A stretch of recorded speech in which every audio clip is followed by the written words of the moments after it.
아, 우리가 지금, 여로보암 왕의, 그러한 삶에 대하여서, 기록된 열왕기상의 말씀을 보고 있습니다. 저는 이 열왕기상의 말씀이 짧게 짧게 왕들의 그러한 그 삶들이, 나오게 되어지는데요. 참 그 왕들을 하나님께서 세우시고 그 왕들에게 주시는 시간이 있습니다. 어, 그리고 중요한 순간이 있죠. 근데 그 중요한 순간, 그 시간 가운데 어디를 향하고 무엇을 선택하고 어떻게 하나님 앞에 살아가느냐라는 것을 참 짧은 그러한 말씀이지만 우리 열왕기상 이 여로보암의 그러한 일대기도 보게 되면 참 짧은 그러한 부분이지만 참 그들의 인생을 통하여서 하나님 앞에서 우리가 어떻게 살아가야 될지에 대하여서 하나님께서 말씀을 통하여 우리에게 알려주십니다. 이 여로보암 왕이라고 하는 사람은 하나님께 참 복받은 사람입니다. 참 대단한 사람입니다.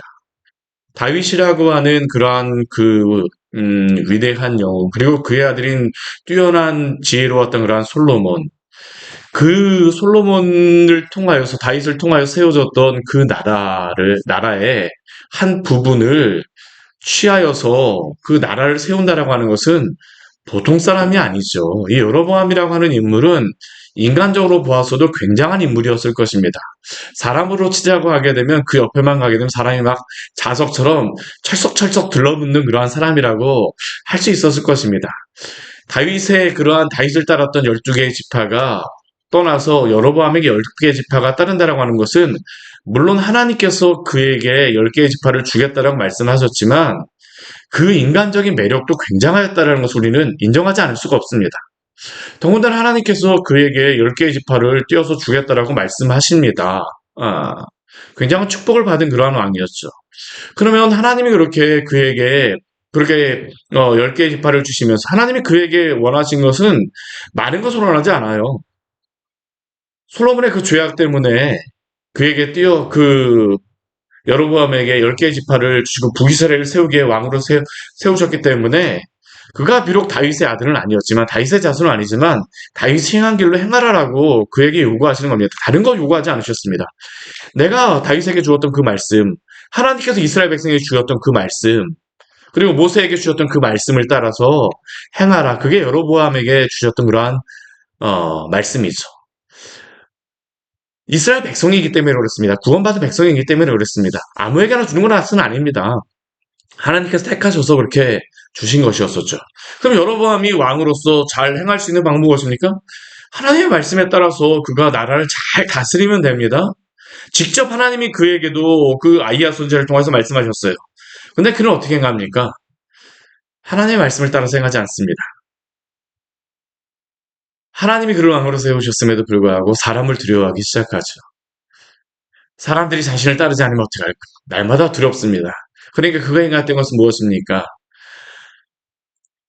단과 베델에 금송아지를 세우고 그 제사장 대신에 레위 지파의 사람들 대신에 제사장을 마음대로 자신이 임명하고 여호와의 절기 세 가지의 절기 대신에 자신이 절기를 정하여서 마음대로 행하는 겁니다. 우상 숭배를 행하였었죠. 하나님께서 그것을 보실 수가 없습니다. 그러니까 하나님께서 어떻게 하십니까? 유다에서 하나님의 사람이라고 불리는 한 선지자를 보내주셔서 그에게 경고하셨습니다. 그렇게 하지 말 것을 그에게 경고하신 것이죠. 요시아라고 하는 왕이 나타나서 이 베델의 재단을 다 무너뜨리라고 말씀하셨습니다. 그러면 그가 그 말씀을 들었을 때 행해야 될 것은 무엇입니까?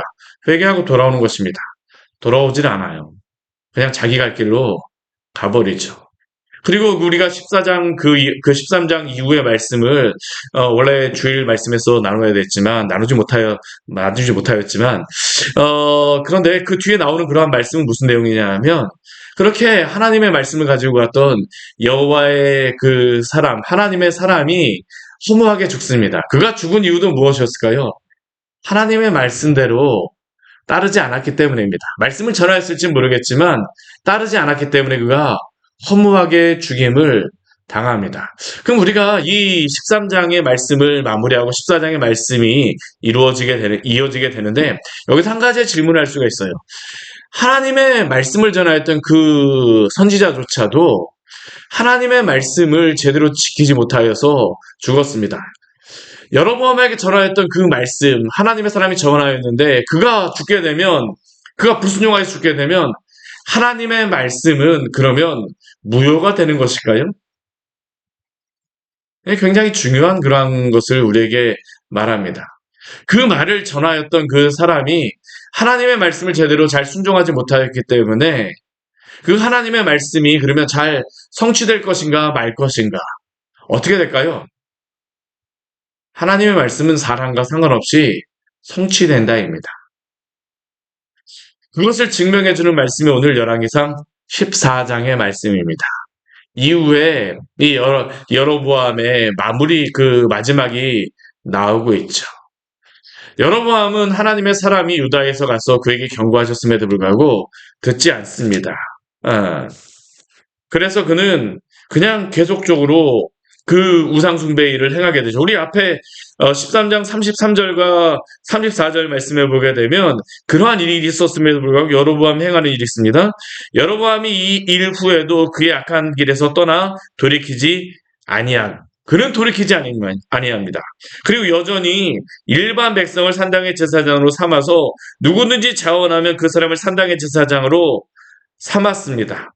그리고 이 일이 여로보암의 집에 죄가 되어 그 집이 땅 위에서 끊어져 멸망하게 될 것이다라고 하나님은 말씀하시죠. 회개하지 않습니다. 오늘 말씀에서 그게 성취되어지는 말씀입니다. 오늘 14장 1절 말씀에 보게 되면 이렇게 시작하고 있습니다. 그때 여로보암의 아들 아비야가 병든지라. 이러한 일이 있고 나서 여로보암의 아들 아비야가 병들었습니다. 이 아비야라고 하는 이 이름이 참 좋은 이름입니다. 이게 아부라고 하는 단어와 야라고 하는 단어가 붙여진 단어인데 이 아부라고 하는 단어는 아버지라는 그런 의미입니다. 야나 엘은 우리 성경 말씀에서 보게 되면 여호와나 하나님을 의미하는 겁니다. 그러니까 아비야라고 하는 그러한 의미는 뭐냐면 여호와라고, 야가 여호와라는 그러한 의미의 약자이기 때문에 여호와가 나의 아버지시다라는 그러한 의미입니다. 여로보암의 아들, 아버지가 나의 여로보암이 아니라 그 여호와라고 하는 그러한 이름을 가진 아비야, 그의 아들이 병들었습니다. 이것은 여러 가지의 의미를 내포하겠지만 중요한 의미는 무엇이냐면 여호와가 나의 아버지라고 하는 이름을 가진 아들, 북이스라엘의 상황을 나타내는 겁니다. 여로보암의 죄악으로 인하여 여호와가 나의 아버지라고 고백하였던 참된 신앙을 가졌던 북이스라엘이 지금 병들었다라는 것을 의미하고 있는 겁니다. 근데 이렇게 병든 아들, 북이스라엘이 병들었는데 여로보암은 무엇을 할까요? 이게 오늘 말씀을 시작하면서 하는 질문입니다. 그럼 무엇을 할까요? 자신의 아들이 병들었는데, 여호와는 나의 아버지라고 하는 그러한 백성이 병들었는데, 그의 아들이 병들었는데 그럼 무엇을 할까요? 그가 여로보암이 하나님의 사람이라고 하게 되면 그럼 회개하며 돌아가야 됩니다. 근데 오늘 2절과 3절 말씀을 보게 되면 그렇지 않아요. 오늘 2절 말씀 보게 되면 여로보암이 자기의 아내를 부릅니다. 그리고 그녀에게 부탁을 하죠. 명령을 하죠. 무엇이라고 부탁을 합니까? 일어나 변장하고 가서 예전에 나를 왕으로 삼았던 선지자 아이야에게 가라. 실로에 있는 아이야에게로 가라라는 겁니다. 이게 한편으로 보게 되면 여로보암이 아이야 선지자를 그래도 기억하고 회개하기 위해서 돌아가나? 라고 생각할 수 있지만 그렇지 않습니다. 왜 그럴까요? 회개하려고 한다면 그가 직접 가야 되겠죠. 근데 그가 가지 않습니다. 누구를 보냅니까? 자기 아내를 보냅니다. 더구나 자기 아내를 보낼 때에 그냥 가라고도 이야기하지 않고 어떻게 하고서 보냅니까? 일어나 변장하여 가라라고 이야기하죠. 왜 변장하고 가라고 이야기하겠습니까? 아이야 선지자를 속이기 위하여서입니다. 그냥 가게 되면 아이야 선지자가 만나주지도 않을 거라고 이 여로보암은 생각했기 때문입니다. 그래서 그도 가지 않고 이 자기의 아내를 변장시켜서 보내는 겁니다. 변장시켜서 보내서 이 아이야 선지자를 속이고자 하는 것이죠. 그런데 그녀가 아무리 변장하고 간다 할지라도 그 변장은 성공할 수가 없습니다. 왜요? 사람, 아이야 선지자는 속일 수 있을지 모르겠지만 하나님은 속일 수 없기 때문입니다. 이게 바로 그 여로보암의 죄의 모습이죠. 그는 사람을 속이고자 하였지만 그가 모르고 있는 것이 무엇입니까? 하나님은 결코 속일 수 없는 하나님임을 기억하시기를 바랍니다. 우리도 그렇지 않습니까? 우리가 죄를 짓고 나면 하나님을 하나님을 사람은 속이고 우리가 죄를 짓게 되면 사람은 속이고 사람 앞에서 우리가 아무렇지도 않은 듯 변장하고 행동할 수 있을지 모르겠지만 하나님은 속일 수 없다는 것을 기억하시기를 바랍니다. 여러분은 그걸 몰랐어요. 그걸 변장하면 사람도 속이고 하나님도 속일 수 있다고 생각했던 것이죠. 그러나 그는 누구도 속일 수가 없습니다. 더군다나 3절 말씀을 보게 되면 그가 그의 아내에게 무엇이라고 얘기합니까? 손에 떡 10개와 과자와 꿀 한 병을 가지고 그에게 가라라고 얘기합니다. 왜 이것을 가지고 가라고 이야기할까요? 점장에게 복채를 가져가듯 이것으로써 아이야 선지자를 매수하라는 겁니다. 이것을 통하여서 자기의 생각대로 아이야 선지자에게서 축복을 받아낼 수 있다라고 생각하는 겁니다. 그의 마음속에 깔려있는 생각은 무엇일까요? 그가 들이미는 이것을 통하여서 자신의 생각대로 사람도 마음대로 조종하고 하나님도 조종할 수 있다는 겁니다. 근데 이것은 무엇일까요? 하나님을 섬기는 신앙이 아닙니다. 여기에는 중요한 인간의 모습이 나왔죠. 인간은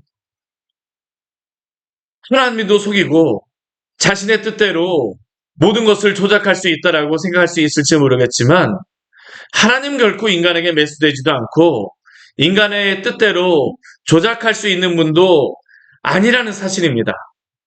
오늘 우리가 하나님에 대하여 착각하고 있는 많은 그러한 착각이 바로 이것 아닙니까? 우리의 마음 깊은 곳에서 우리의 깊은 죄악된 의도를 숨김으로 사람을 속일 수 있다라고 생각합니다. 그리고 심지어는 하나님도 속일 수 있다라고 착각하거나 혹은 우리가 어떤 행동을 통하여서 선한 일을 행하는 것을 통하여서 무엇인가를 변장하는 그러한 것과 같은 것을 통하여서 우리가 하나님께 무엇을 드림으로 하나님과 타협하며 우리가 그렇게 행함으로 우리가 하나님을 매수하고 조작할 수 있다라고 생각할지 모르지만 하나님은 결코 우리가 속일 수 있는 분도 아니고 우리가 마음대로 조작할 수 있는 분도 아닙니다. 이것은 기독교가 아닙니다. 하나님은 그러한 분이 아니세요. 지금 여러분에게 필요한 것은 무엇일까요? 하나님을 속이고 조작하려고 하는 그 모든 악한 의도를 버리고 하나님께로 돌아오고 회개하는 것이 바로 하나님이 원하는 뜻임을 그는 기억해야 합니다. 그러나 끝까지 그렇지 않습니다. 그의 아들이 병들었을 때에도 하나님 앞에 돌아오질 않아요. 사랑하는 성도 여러분, 하나님 앞에서 하나님을 하나님으로 인정하며 하나님 앞에 순전하게 있기를 추구하시기를 바랍니다. 죄악 가운데 있다라면 회개함으로 나아가십시오. 죄된 인간이 행해야 될 그러한 것은 죄를 범한 사람이 행해야 될 것은 회개하며 주 앞에 나아가야 될 것이지 속이거나 하나님은 우리의 마음대로 조작할 수가 없습니다. 하나님은 그 모든 것을 알고 계세요. 오늘 4절 이후의 말씀을 보게 되면 참 아이러니한 사건이 벌어집니다. 그는 그의 아내에게 변장하고 가서 그 아이야 선지자를 속이라고 이야기하는데 그녀는 변장할 필요가 없었습니다. 왜 그럴까요? 4절 말씀을 보게 되면 아이야 선지자는 이제 나이가 많아 눈이 어두워 보지 못하기 때문입니다. 아무리 그녀가 변장하였다 할지라도 변장한 것조차도 그는 알 수가 없었습니다. 눈이 어두워졌어요. 제대로 분간할 수가 없는 사람이 바로 이 아이였습니다. 그런데 여로보암은 그것도 알지 못하고 속이겠다라고 변장하고 하고 있는 겁니다. 이게 바로 여로보암의 어리석음이죠. 인간의 어리석음입니다. 그런데 이 아이야 선지자가 눈이 어두웠다 할지라도 하나님께서 그로 하여금 모든 것을 다 보고 알게 하십니다. 영적인 눈은 가려지지 않았다라는 것이죠. 우리 5절 말씀 보십시오. 여호와께서 아이야에게 다 말씀하였습니다. 여로보암의 아내가 자기 아들이 병들었으므로 내게 물으러 올 것이니 너는 이러이러하게 대답하여라. 그가 다른 사람으로 그 변장하고 왔기 때문이라고 하나님 말씀하여 주셨죠. 여로보암의 아내가 이제 아이야 선지자에게 도착하였습니다. 문을 삑 하는 소리가 나고 들어옵니다. 아직까지 보이지도 않습니다. 그런데 이 아이야 선지자는 발소리만 듣고 말합니다. 여로보암의 아내여 들어오라. 내가 어찌하여 다른 사람인 체하느냐. 이 이야기를 여로보암의 아내가 들었을 때에 어떤 생각이 들었을까요? 머리가 쭈뼛했을 것입니다. 우리가 속이려고 하는 게 통하지 않는구나.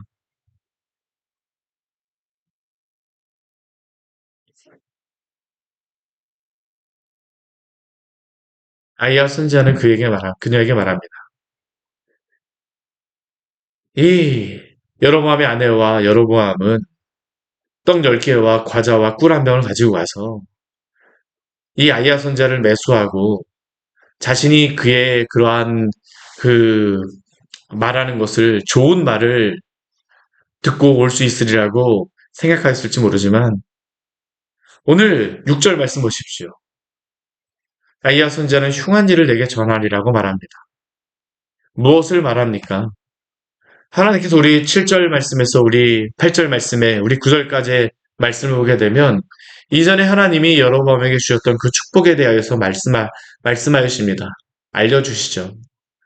내가 여로보암 너로 하여금 이스라엘의 주권자가 되게 하고 또 다윗의 집에서 찢어내어서 이스라엘 백성을 내게 주어서 왕을 삼았거늘 나는 너에게 다윗이 명령한 것처럼 나를 전심으로 따르기를 원하였거늘 너는 그렇지 아니하고 더 악을 행하며 다른 우상을 만들며 나를 노엽게 하고 나를 내 등 뒤에 버렸도다.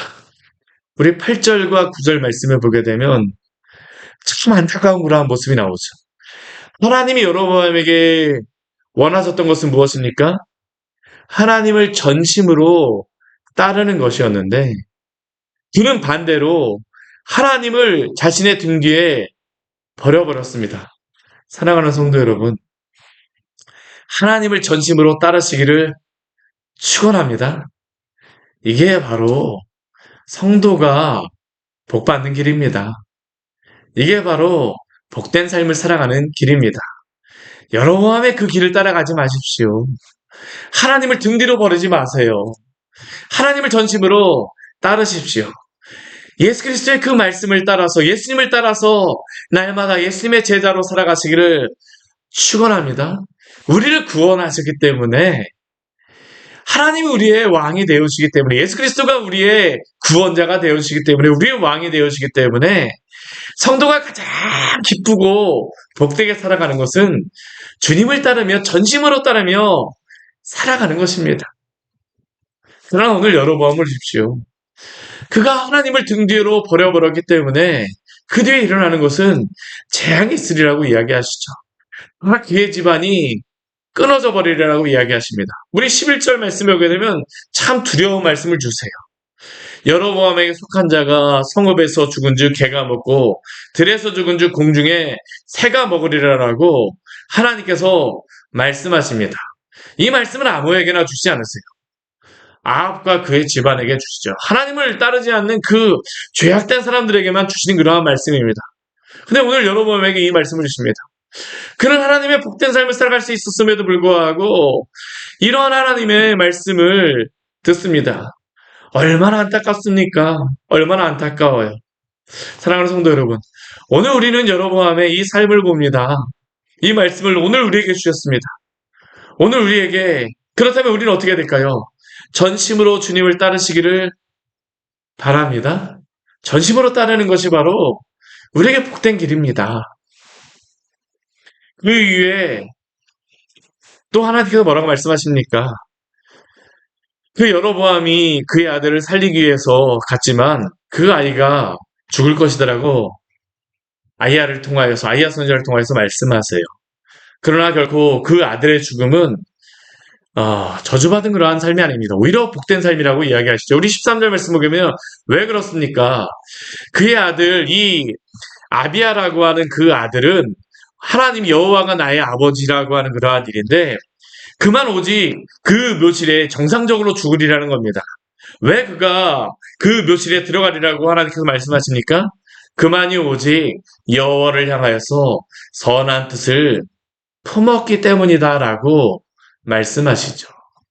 이 아비야라고 하는 이 여로보암의 아들이 어떠한 인생을 살았는지는 나오지 않지만 아마 그의 집안에서 유일하게 하나님을 향하여서 전심으로 주님을 섬기고자 하였던 그러한 아들이 바로 이 아비야였던 것 같습니다. 그래서 하나님께서는 그만이 그 묘실에 들어가리라라고 말씀하시는 겁니다. 그리고 나머지 그러한 사람들은 하나님이 말씀하셨던 이 심판이 임하게 될 것이다라고 말씀하시죠. 그것뿐만이 아닙니다. 우리 15절, 우리 16절 말씀에 보게 되면 우리 이렇게 말씀하세요. 이 아비야의 죽음은 북이스라엘을 하나님을 떠난 북이스라엘의 그러한 멸망을 상징하는 겁니다. 하나님을 섬기는 하나님을 나의 아버지로 여겼던 그 신앙을 다 버리게 되면 어떻게 됩니까? 심판이 임하게 되어지게 되겠죠. 우리 15절과 16절 말씀해 보게 되면 그래서 북이스라엘의 그 최후의 그러한 것이 나옵니다. 이스라엘을 그의 조상들에게 준 이 좋은 땅에서 뽑아 그들을 강 건너로 흩으시리니 이후에 이제 북이스라엘이 아수르에게 멸망할 것에 대해서 하나님이 말씀하시는 겁니다. 아비야를 통하여서 상징적으로 선언하시는 것이죠. 오늘 여로보암이 그러한 죽음이 이제 나오게 됩니다. 사랑하는 성도 여러분, 하나님을 전심으로 따르시기를 바랍니다. 하나님은 우리가 세상 사람들이 생각하는 것 같이 이 여로보암이 생각하는 것이 속일 수도 없고 조작할 수도 없는 분입니다. 하나님은 오늘도 살아계셔서 역사하시는 하나님이심을 믿으시기를 바랍니다. 그렇기에 그 하나님을 전심으로 따르며 살아가십시오. 주님과 동행하며 살아가십시오. 그게 바로 가장 복된 삶입니다. 같이 기도하도록 하겠습니다. 하나님 아버지 오늘 말씀을 통하여서 우리에게